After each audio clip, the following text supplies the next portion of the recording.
What? Please don't take her. The movie begins with a young girl, Bethany Hamilton, narrating her story. She shares how she was born into a family of surfers and how growing up with her two brothers, Noah and Timmy, made her competitive. From a young age, Bethany and her best friend, Alana Blanchard, have been inseparable. They've shared countless moments together, especially their love for surfing. Bethany has always dreamed of becoming a professional surfer. The story jumps ahead to Bethany's teenage years. One day, while she's riding the waves, her brother Noah comes running to tell her she's late for their church ministry. Bethany quickly grabs her board and rushes out of the water to join her family at church. During the service, she enjoys a lively song performed by the church youth group, which includes her ministry leader, Sarah Hill, and her best friend, Alana. Later, we see Bethany at home, relaxing in her room and strumming her guitar. Through her window, she spots her parents, Sherry and Tom Hamilton, having a fun little surfing competition outside. Excited, she calls her brothers, and the whole family joins in the fun. In the next scene, Bethany and Alana arrive at a junior surfing competition. Before they hit the water, they greet their friend Kyoki, a skater who's there to cheer them on. The stakes are high. The winners will get a chance to compete at the regional level. The competition begins, and after the first round, Alana leads the pack. Bethany is in third place, and her biggest rival, Melina Birch, is close behind. Melina Birch, you are in first. Bethany Hamilton, you are in second. The winners of today's contest will qualify for the Hawaiian Island Regionals. It's blue and black scratching for a solid set wave. Things off with a very nice ride, and if the judges are looking forward, that would be a solid. Melina full-on stole my wave. I had position. Just diving into the water as far as you can. Just rip that paddle back, okay? 5 minutes remaining in this final. You're not breathing, you know that, right?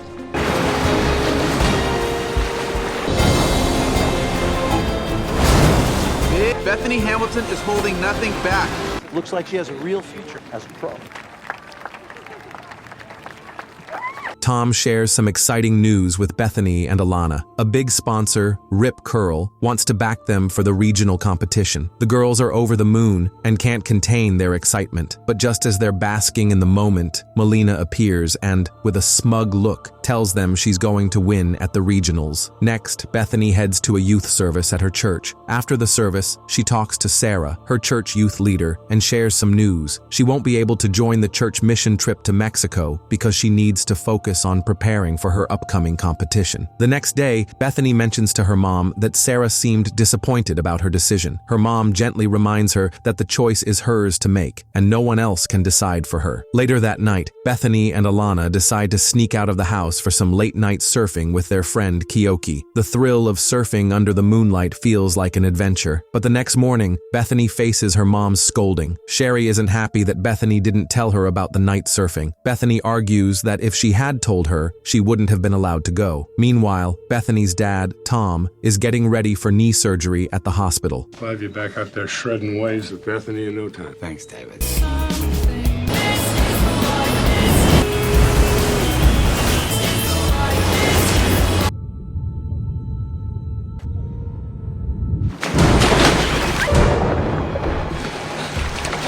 We need to get to the reef.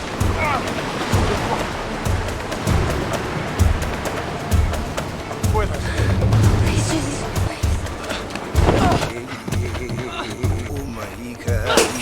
Brian rushes to the truck to call 911 and also informs Sherry about the attack. Back at the hospital, as Tom waits for surgery, news of a shark attack on a young girl reaches him. He feels uneasy, wondering if it's someone he knows. The doctor assures him they'll get more details soon. Meanwhile, on the beach, Holt and his kids place Bethany on a surfboard. Hey, when did you go night surfing? I love my mom. I know. We're gonna get your mom. What? Board! Get her out. All right. Get up there. Get up there. Alrighty, see the ambulance. Here it comes. A lot of blood. Here we go. Careful. Easy. Go to this. Please don't take her. Please don't take her. Tell him it's Bethany. No. Overcome with worry, he tries to leave his bed to check on her but is gently restrained by the medical staff.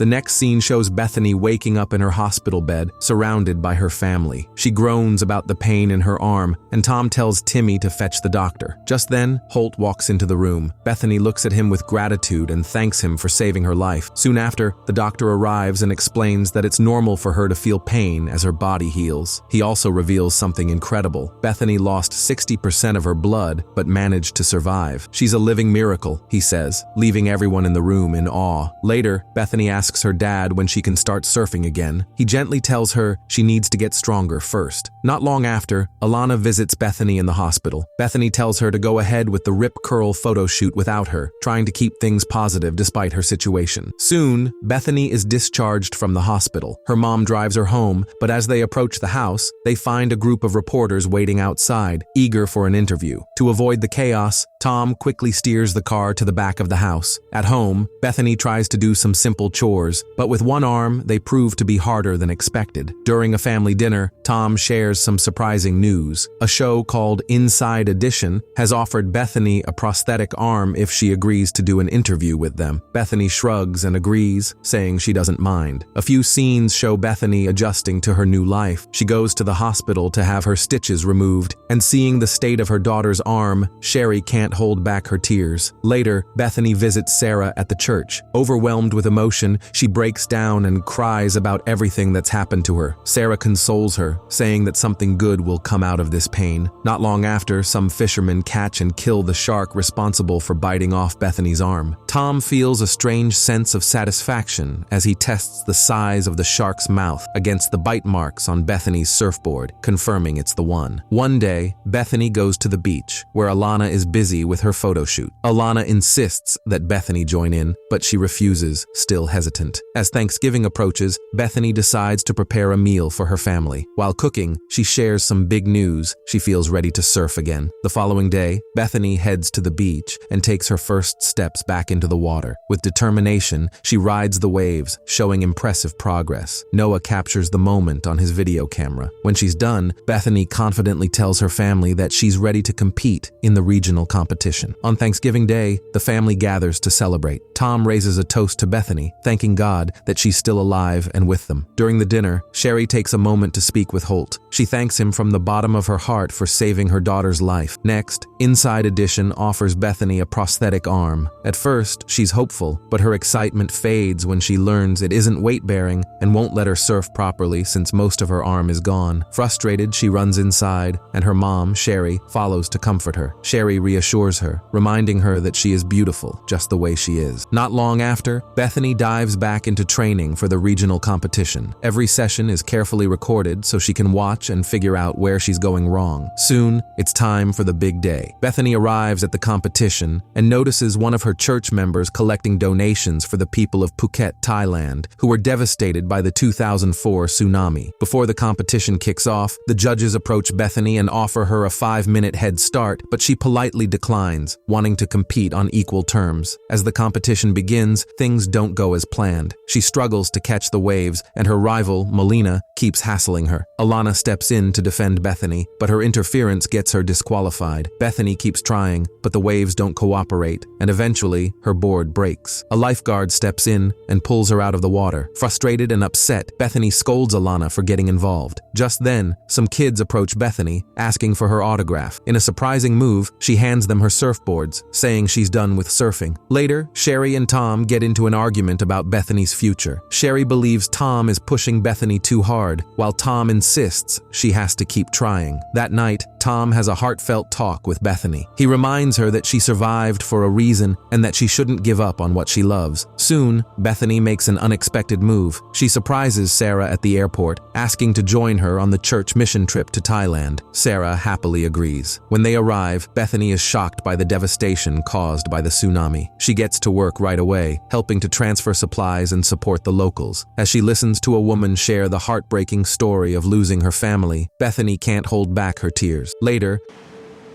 Oh, what's his name? They don't know. Do you want to go to the water? Hey, can I borrow your board?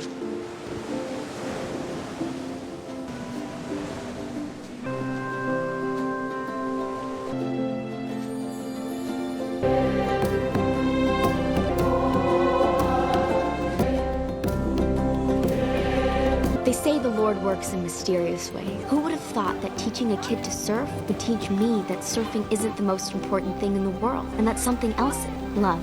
More powerful than any fear. When Bethany gets back home, she finds a big surprise waiting for her. Tons of letters from people all around the world. Each one of them tells Bethany how much she inspires them and that she's their hero. These heartfelt words give Bethany a fresh spark of motivation. She heads straight to her dad and says with determination, "I want to compete in the nationals." Tom smiles and shows her a surfboard he's been working on. He's added a special handle that will help her paddle out without falling off. And the best part? It's totally allowed by the competition rules. From that moment on, Bethany dives into intense training to prepare for the big event. Along the way, she also reconnects with her best friend, Alana, bringing their friendship back to life. Soon, the day of the national surfing competition arrives. Bethany's whole family is there to cheer her on. Before the event starts, Tom gives her some last-minute advice. "You've got a gift, Bethany," he says. "You can sense when the best waves are coming. Trust that instinct and use it well." The competition kicks off, and Bethany performs brilliantly, making it all the way to the semifinals. But here's where things heat up. Bethany is in 5th place while Melina, her toughest competitor, is leading. Time is running out, but Bethany doesn't give up. She spots a wave, rides it beautifully, and scores big. Now she just needs one more great wave to beat Melina. Then, with only a minute left on the clock, the waves suddenly go quiet. All the surfers just sit there, waiting and hoping for another wave. But then it happens. Bethany's instinct kicks in. She feels something the others don't. A big wave is forming in the distance. Without wasting a second, she paddles out on her own. The other surfers are too late to react, but Bethany is ready. She catches the wave just as the final horn blares. However, the judges decide that Bethany's last ride doesn't count. They don't grade her final score. Tom, her dad, is furious and ready to argue, but Bethany stays calm. She tells him that what really matters is how well she was able to perform, even though Melina is declared the winner of the competition. When Melina goes up to accept her first place award,